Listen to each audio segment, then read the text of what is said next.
Curtin. Thank you, Deputy Speaker. Scams are a huge problem and absolutely need to be addressed in legislation. This bill is a good start, but I don't think it goes far enough to consider the experience of the victim. But in the spirit of pragmatism, I will be supporting it. Some of the first constituent stories I heard after being elected were from people in my community who'd been victims of scams. And it's such a significant issue for my constituents that I've spoken about the issue of scams a number of times in Parliament. In 2023, I told Lisa's story. Now, Lisa lost $750,000 in a scam where she set up an account with the ING bank, or at least she thought she did, only to discover that the account was fake. And I also spoke about John, who lost $2.7 million in an elaborate scam where he relied on a broker for his investments, and it turned out that the broker was actually a fake company. Last year in 2024, I told Tim's story. Now, his mum lost $800,000 in a scam that actually resulted in a capital gains tax liability, even though she'd been scammed out of the assets. And because this issue of scams was so important to my community and to all Australians, I co-founded the Parliamentary Friends of Scams Protection, along with the member for Kooyong, so that MPs and senators from across the floor could meet and try to find some better ways of addressing this growing problem. Now, the magnitude of scam losses is hard to believe. Choice tells us that 9 out of 10 people have come across what they suspected to be a scam in the last 12 months. And in 2023, Australians lost an astonishing $2.74 billion to scammers. Now, it has dropped a bit recently, but that's nearly 3 times what it was in 2020. So in 2023, Australians lost more than $5,000 per minute, and that's just the scams that were reported, and the vast majority of scams are not actually reported.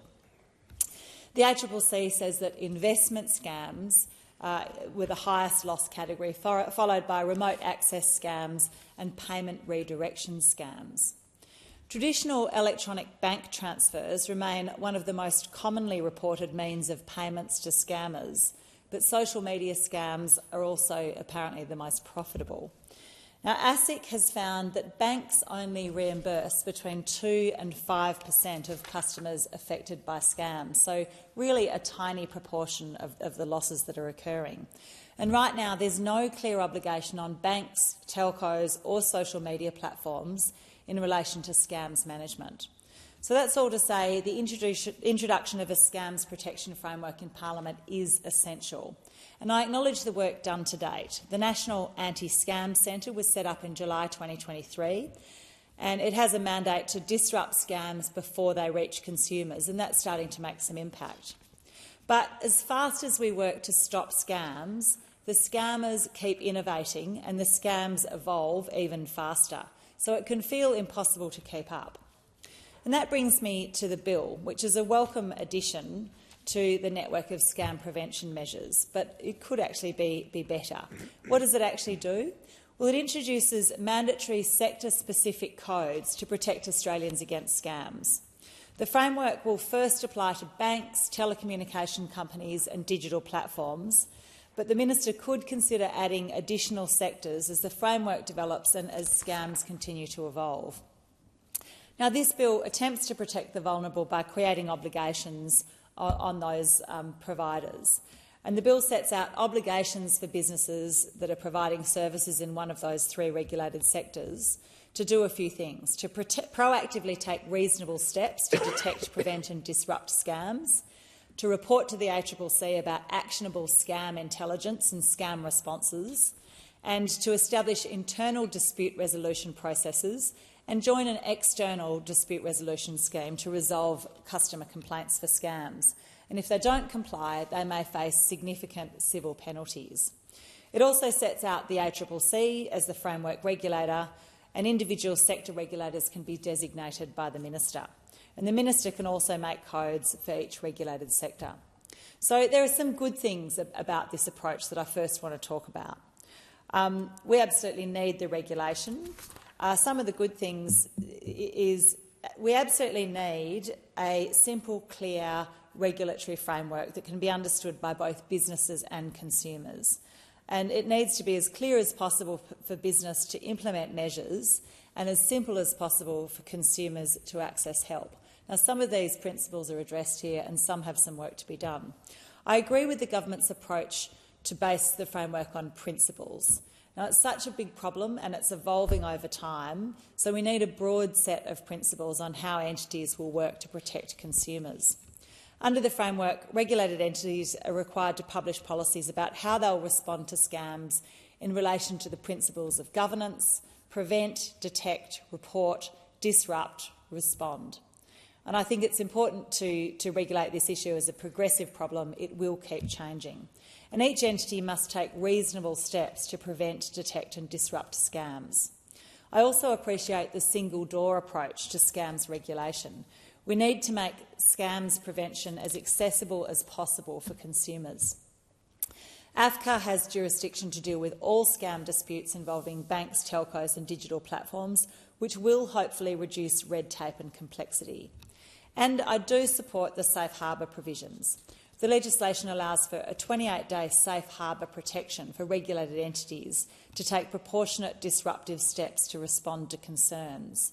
Now, this may feel like a long time for consumers, but I support the advice of stakeholders that the objectives of the framework can only be achieved if regulated entities feel empowered to take strong and timely action to block activity that they suspect may be a scam, but where they don't have sufficient information to be certain that the activity is a scam. So that safe harbour provision will help with that. But there are a number of things in the bill that concern me. Prevention is really important and we absolutely need to do that work. But this legislation should create a really clear path for victims if they're scammed. Scams will never be stamped out completely, and it needs to be obvious and clear for victims who have already experienced a loss what they can do to get compensation. And so I have concerns in three areas: around the compliance approach, the onerous dispute resolution mechanism, and also about the onus being on the victim. As drafted, this legislation is designed for businesses to take a minimum standard compliance approach, rather than incentivising innovation to keep up with scammers who are always steps ahead, and I think that's a problem. The dispute resolution mechanism is complicated, expensive and onerous on the consumer. So it requires the consumer to go through an internal dispute resolution process first with the regulated entity before escalating their complaints to an external dispute resolution mechanism. Now, the Australian Law Society said in its submission that directing victims of scams to internal dispute resolution processes before they go external would result in a poor and frustrating experience for victims. But perhaps the most concerning part of the legislation in front of us is that the onus of proof is very much on the consumer or the victim of the scam, rather than the organisation that allowed the scam to happen. So the person who's had the money stolen from them, despite the requirements on the banks or telcos to stop it, is required to show that the bank or telecommunication company or digital platform didn't do enough. So the vulnerable victim has to take on the business to prove that the institution didn't meet the requirements. Now, this seems to me very challenging for a consumer who's just suffered loss, which could be considerable, to then have to navigate the legal system to prove the scam is the fault of the bank, telco or digital platform. Reversing the onus of proof so that the bank, telco or digital platform must show its reasonable steps would be a more consumer-focused approach where there's significant asymmetry of information. The banks and telcos are going to know a whole lot more about what steps they've taken and what could be taken than the consumer who's looking at it all from the outside.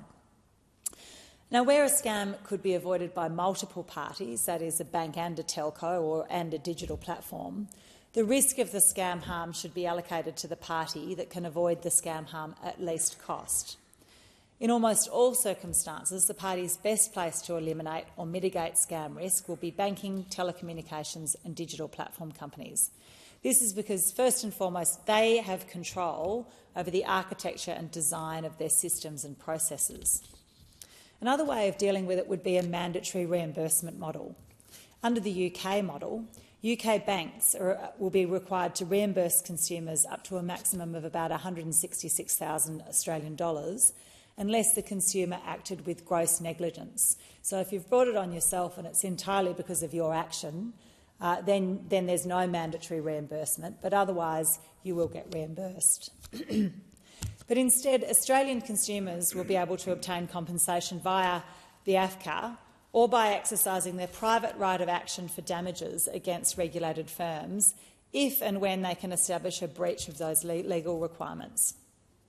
Now, Australia has the opportunity within this framework to aim far higher and become a world leader in preventing and disrupting scams and responding to innocent people and families whose lives are markedly changed by scams. And having heard so many stories from consumers in my community and considered how hard it can be to navigate the dispute resolution process, I don't think this proposed legislation puts the interests of the victims first and foremost. In conclusion, I really appreciate the Minister's engagement with me personally on this issue and with the crossbench on the government's broad response to scamming. And I recognise the importance of introducing an overarching framework and proposed industry codes for banks, telcos and digital platforms. This is absolutely a great start, but it doesn't focus on the experience of the victim enough. In the context of a complicated and evolving space, while scammers continue to innovate, the framework still ensures the onus is on consumers to navigate that system and prove that the bank, telco or digital platform failed them. Shifting this onus onto the companies with the information and the scale would create better incentives for companies to continue to innovate on how they prevent scams.